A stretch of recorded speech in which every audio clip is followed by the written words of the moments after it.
Localización.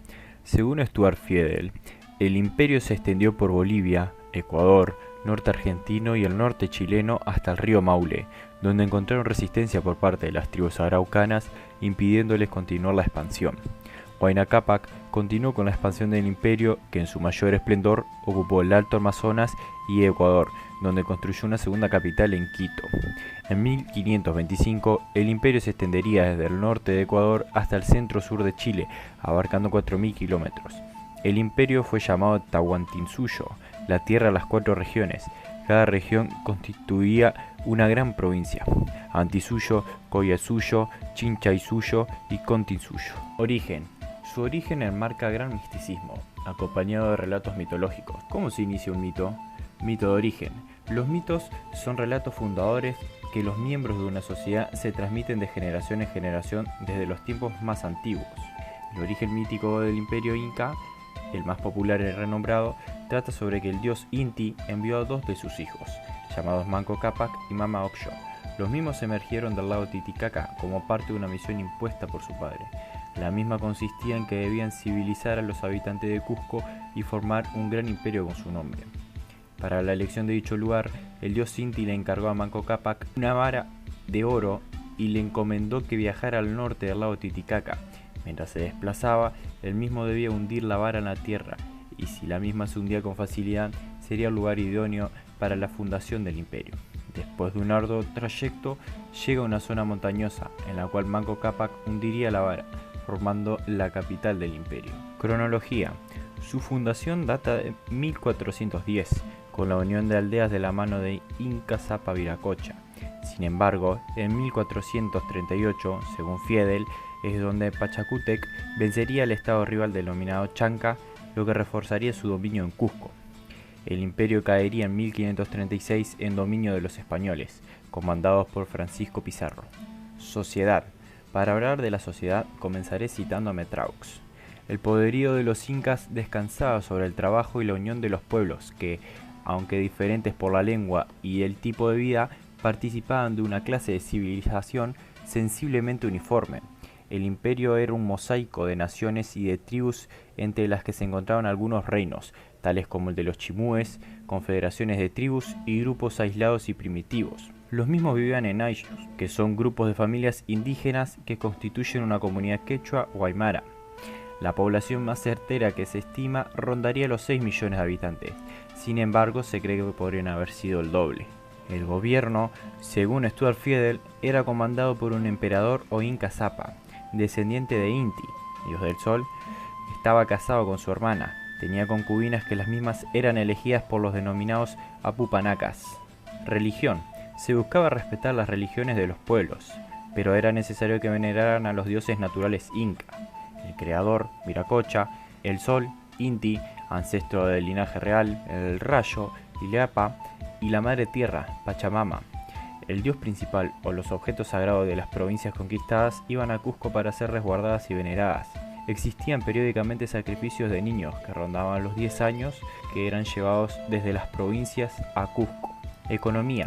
La base de la economía inca era la agricultura. Gracias a ella obtenían gran cantidad de cultivos. Además, también vivían de la cría de ganado. Uno de sus puntos fuertes fue el hecho del aprovechamiento de los diversos espacios en el área andina para diferentes tipos de cultivos. Por su parte, también gozaban de franjas costeras que le permitían conseguir alimentos para el imperio.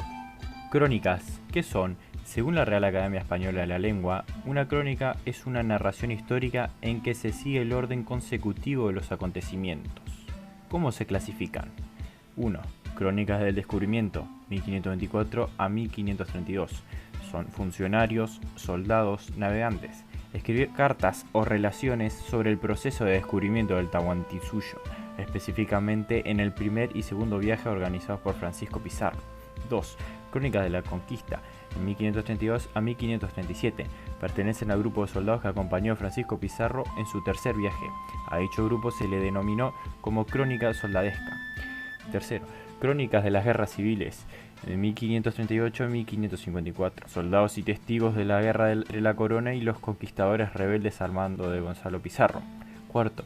Crónicas del Incario, de 1550 a 1650. Aquí podemos dividirlo en tres subsecciones. El primer grupo son cronistas pretoledanos, los cuales escribieron antes del periodo del virrey Francisco de Toledo, 1569 a 1581. El mismo era administrador colonial español, que consolidó la conquista española de Perú y fue virrey de esta colonia entre 1569 y 1581, periodo en el que se efectuó una ardua tarea de reconocimiento personal de los dominios de su jurisdicción. El periodo donde tiene mayor acceso a información y dominio del quechua. Aquí tenemos cronistas como Hernando de Santillán y Pedro Cieza de León. Él mismo es un cronista español de Indias, autor de la Crónica del Perú, 1553.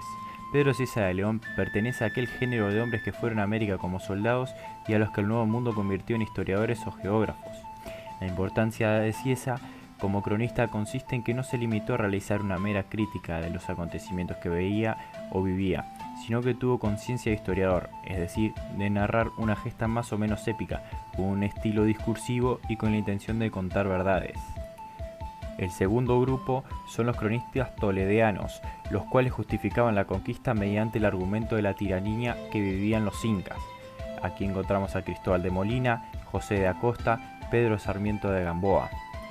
Cristóbal de Molina, apodado el Cusqueño, fue un clérigo y cronista español.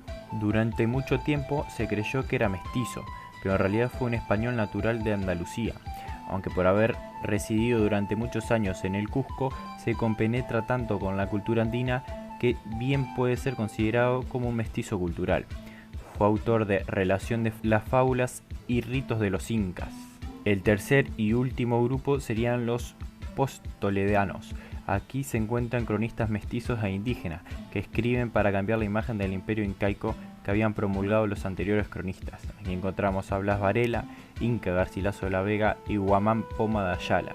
Guamán Poma de Ayala nació inmediatamente después de la invasión europea y creció durante las primeras décadas del régimen colonial, periodo de rápido decrecimiento de la población andina, tiempos de guerras civiles entre los invasores. En muchas de sus cartas, Guamán Poma se conduela por la desaparición del orden andino y se lamenta por las inquietudes cometidas durante la colonización del siglo XVI.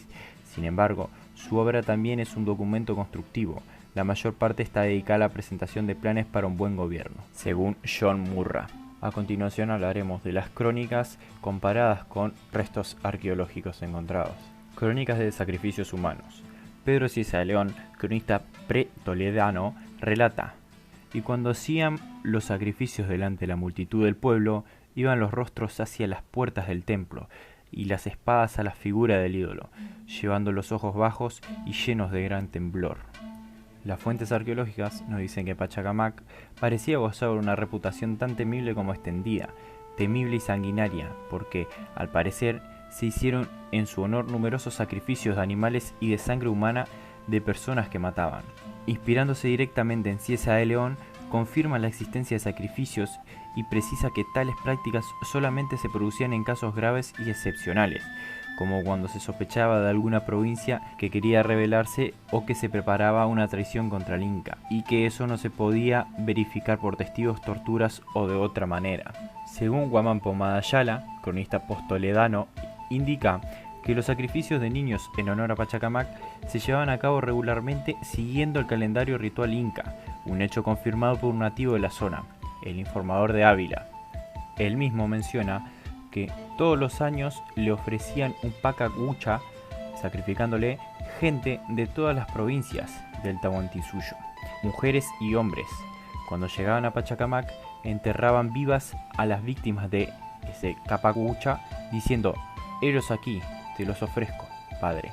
De la misma manera, le ofrecían oro y plata, y no dejaban de sacrificarles llamas y hacerles ofrendas de bebidas y comidas en la época de la luna llena, confirmando así el hecho del sacrificio a niños, que la arqueología respaldaría. Para finalizar, ¿cómo identificar un sacrificio humano en un contexto arqueológico? ¿Cómo diferenciarlo de una sepultura clásica? Esas son cuestiones esenciales que han sido tocadas y discutidas por varios autores, a lo que la mayoría de los autores parecen estar de acuerdo acerca de dos indicadores arqueológicos diagnósticos: el contexto y la posición del cuerpo, o de las partes del cuerpo. Cuando estos dos elementos se ubican fuera de las normas habituales, la hipótesis del sacrificio debe ser considerada. Existe una gran variedad de formas de sacrificios en el registro arqueológico andino.